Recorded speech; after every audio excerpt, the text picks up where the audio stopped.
pathologies related in overhead athletes. Whenever anybody present with a shoulder pain, especially in your clinic, and if they are engaged in any kind of recreational or professional overhead activity or sports related activity, then you should think differently rather than treating them with a routine protocol.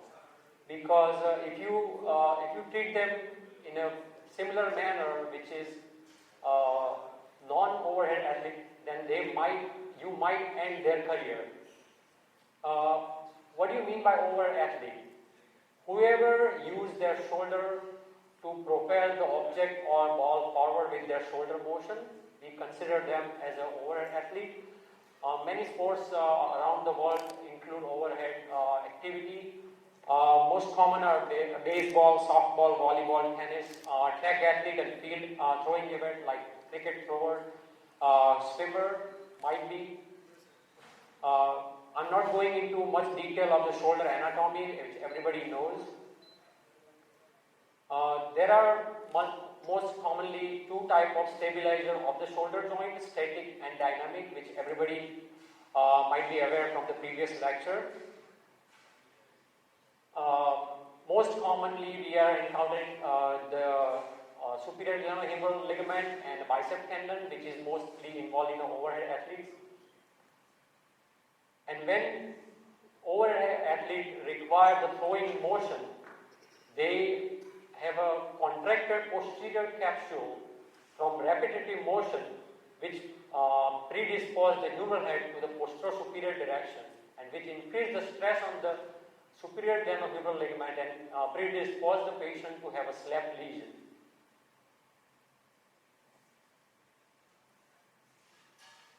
And these are some of the anatomical variants which you're going to encounter in your routine practice once you do more arthroscopy surgery of the overhead athletes, in which there might be some absence of the superior glenohumeral ligament and the cord-like structure. There may be sublabral foramen, sublabral recess, and different kind of origin of the bicep tendon. And this is called a Buford complex, where you're going to encounter a cord-like structure where the complete absence of the SDHL. And this is one of the classification for bicep attachment. On the glenoid, most commonly it is completely posterior, predominantly posterior, and type 1 and type 2 together.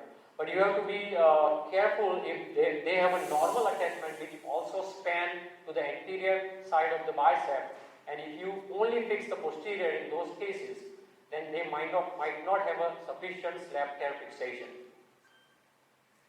And this is a throwing mechanism which involves predominantly 6 phases, in which shoulder goes back in the motion, then cocking phase, that is where the maximum stress occurs, then acceleration and deceleration. That is when the slap lesion has the most common chances to occur. And this particular motion requiring most of the overhead sports, which puts the excessive range of motion, forces and angular velocities, repetitive activities over the period of time and multiple repetitions, and stress on the inherently hypermobile joint, which all factors in to develop the slap type lesion and other pathologies. This is the demonstration of the throwing mechanism. And greatest risk is between the cocking and the early acceleration phase. And these are some of the velocity charts.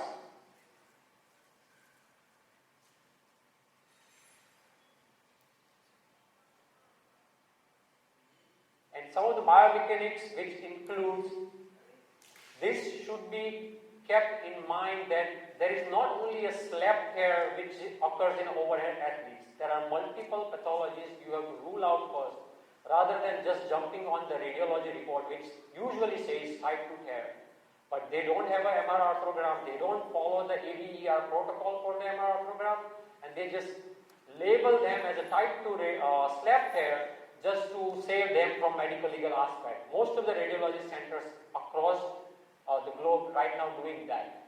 So there is a consensus. When I was attending the Arthroscopy Association of North America meeting last year in the United States, they were telling, usually most of the shoulder surgeons telling, that 70% of the slap tears are being overdiagnosed, and because of the radiology report and not sufficient radiology evidence and clinical examination correlation, they are over-treating it and prematurely and over-fixing it and ending the unnecessary career of the athletes.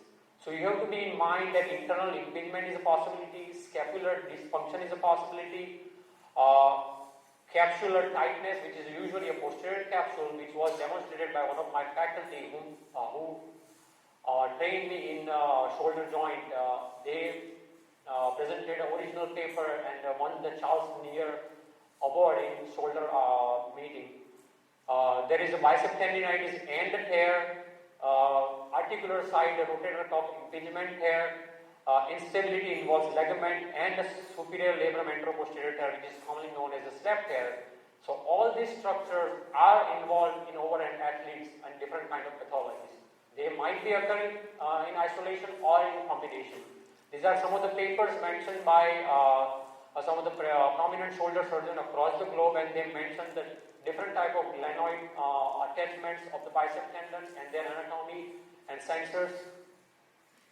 This is original paper described by Dr. Craig Morgan, who was my faculty in my fellowship in the United States. I did 2 fellowships in the US. So he described originally in, I think, 1998, Dr. Stephen Bertard, who was a prominent shoulder surgeon in San Antonio. When you have a motion of the external rotation abduction in early cocking phase and acceleration phase, you're going to peel back the whole bicep, and when your posterior capsule is tight from the repetitive motion, it put your humeral head from posterior-inferior position to posterior-superior position, which increase the stress on superior glenohumeral ligament and the bicep tendon, which eventually cause slap tear down the road. So slap tear might not be an isolated one-time event, it might be occurring for quite a long time, and then suddenly on one day it becomes symptomatic. Dr. Andrews, Jimmy Andrews, one of the most prominent sports surgeon in United States, running the Andrews Institute in Florida, he mentioned the same principle and a high eccentric activity on the bicep, which causes the labrum tear during the deceleration phase. So these are some of the events which has to occur over the period of time for the slap lesion to actually become evident on MRI and symptomatic. Peel back mechanism, progressive osseous changes, scapular muscle imbalance and cuff weakness, as well as some of the posterior soft tissue contracture. These are the most common classification by Dr. Snyder, presented many years ago, and there were some Moffitt modification from type 5 to type 7. Most common type we're going to encounter is a type 2, unless we're going to encounter a bucket handle tear, which is type 3, and type 4 in one of them, which is completely detached bicep tendon.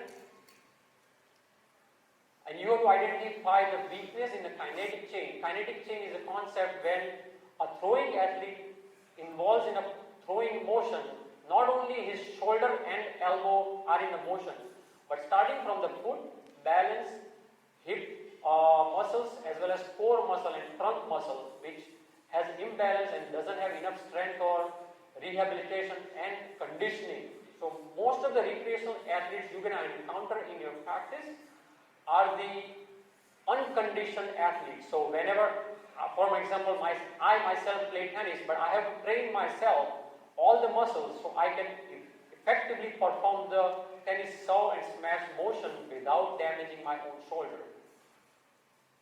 You have to be careful evaluating the scapula always. This is one of the interesting concepts discussed in the United States frequently, especially in the baseball player. Here, most of the people do not evaluate, but I have started evaluating in many tennis player or badminton player I encountered in my practice recently. Glenohumeral internal rotation deficit. When a throwing athlete is in the profession of sport, for longer duration, he or she develops increased external rotation as a compensatory mechanism at the expense of internal rotation. So there is 2 different type of GIRD. One is a balance curve and one is an imbalance. So when there is a loss of motion more than 20% of internal rotation and the total arc is not 180 degrees, then you have to do the rehab to achieve those routine arc back. So if the total arc remains the same 180 degree, but the external rotation increases and internal rotation decreases to compensate that throwing motion, then you don't have to treat them surgically by releasing or anything. You just have to do the sleeper stretches, which is a common physical therapy provided by a throwing physical rehabilitation program. So Dr. Wilt and Dr. Diliani, who described the original technique for open capsular shift, they mentioned the same thing, that in 2/3 of the pitchers means a baseball thrower, they developed a sulcus sign because of those kind of laxity. Sir, last 5 minutes, please. Yes, sir. I'll try to come. This is one of the paper for provocating case for superior labrum. So there was a consensus recently by shoulder physicians in the meeting I was in US that there is no single diagnostic easy test to determine a slap tear in the clinic. So there has to be detailed history, clinical examination, radiological, MR arthrogram, especially with the ABER protocol, and the gold standard is in arthroscopy. These are some of the papers they are mentioning. That's long-term results and return to play criteria matching and athletes returning to the original level of sports.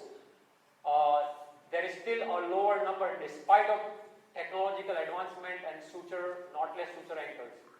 There were some papers mentioned by, this is one of the articles for ABR protocol.